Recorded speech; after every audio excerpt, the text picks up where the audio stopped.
What do you know about child predators? Well, it depends. What do you mean? That's such a broad question. I just interviewed this person. Shout out Hughminn. I will put his Instagram thing on the screen. He is this guy in Santa Maria, and he pretends to be a 13-year-old girl and messages these people from across the country. And they think they're talking to a 13-year-old girl when it's really not a 13-year-old girl. And he has these messages with them for months at a time, gains their trust. They're sending like videos of them like masturbating. They're like sending dick pics. They're sending all this crazy stuff, like literally crazy stuff. And he's sending these people to prison. And like he's doing something dope for the community. I'm stoked he came on this podcast. It's not out yet, but yeah, I mean, How did you come across him? I interviewed this guy named J Riley 805. I referenced him a little earlier, and he gave him a shout out on the podcast. And then like the next day, do you have Instagram at all? I do. He posted on his story, like, you know how you can like post something on your story? He was like, oh, just did a podcast on Lasers flavor or whatever. We talked about you, and like tagged the guy in it. Gotcha. And then the guy like reposted it and then started following me or something like that. And then I want to say, I think I messaged him, and then he was just down to do it. And like, yeah, I mean, his page is like just literally just getting bigger and bigger and bigger. The dope thing I like about him is the screenshots from these people, from the child predators that he puts on his story. It's something that I've never seen before.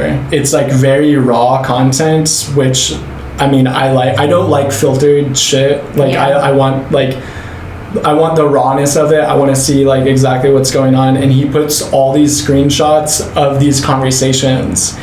And the weird thing is, I notice all these grown men that are like fucking anywhere from like mid-20s to like 60-something messaging this 13-year-old girl. They all talk the same. They all have shitty fucking grammar, and they all say babe. Tell me, what do you know about child predators? And they're all very aggressive. I mean, I think that there's certain tactics that they all employ, because in order to, you know, sort of get children in a position that you can sexually abuse them as well as hopefully keep them quiet, you know, there's certain behaviors you have to engage in, and that's technically called grooming behavior. That's what we call it, you know, professionally or technically.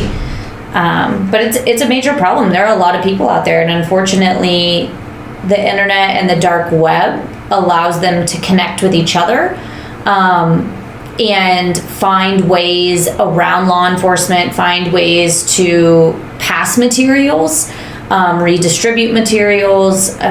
It's disturbing. I'm sure you've realized that from seeing some of those messages. Like, it's really, really disturbing. Do you want to hear a message? Sure. So my friend, he said, I'm with my cousin right now. Child predator says, a girl. My friend says, yeah.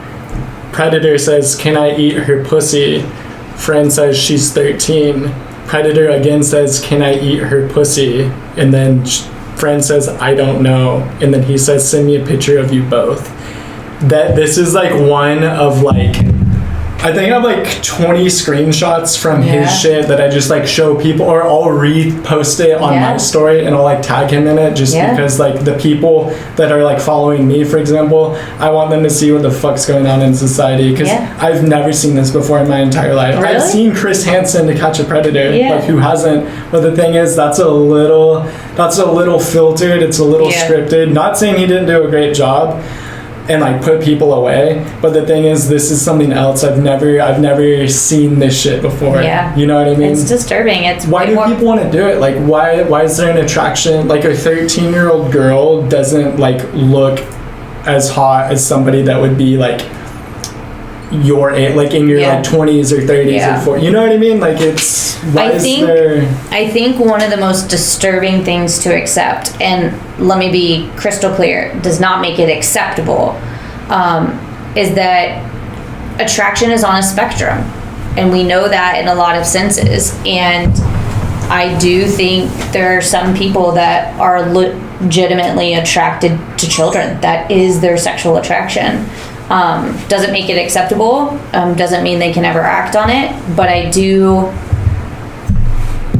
think that's one thing that is really hard for people to accept, to sort of think about it in that manner of like, if sexuality is really on a spectrum, then there are going to be people that fall on parts of that spectrum that don't seem, what's the word I'm looking for? That aren't accepted by society. Yeah, why? Is there a solution for this? No, that's what's so terrifying is, states have really, their solution has really been to try to frequently monitor them, as well as try to lock them away for really long periods of time. None of which has proven to be overly effective. So what we know about, things like Megan's Law, they all sound great in theory. This idea that you can look up if anyone's ever been convicted of a sex offense in your neighborhood or whatever it may be, but it's theater. It's not actually changing anything. And what you're pointing out is exact proof of that. Look at all these people that are just congregated online and sharing this information. So I don't know if anything can be done about it. I would love to hear, somebody's opinions about how, a realistic solution to it, other than continually trying to have people that go undercover and, try to catch them in the act so that they get arrested, and it's at least one less person that's out there. He was saying for every guy he catches, 5 more pop up. Right? It's it feels like everybody's a fucking predator. Yeah. It's really brothers, it's dads, it's sons, it's people out there, and it's disproportionately male. I don't think there's any question about that. It is kind of scary to think about, who around you could possibly fit that bill and is just hiding it really well by being online.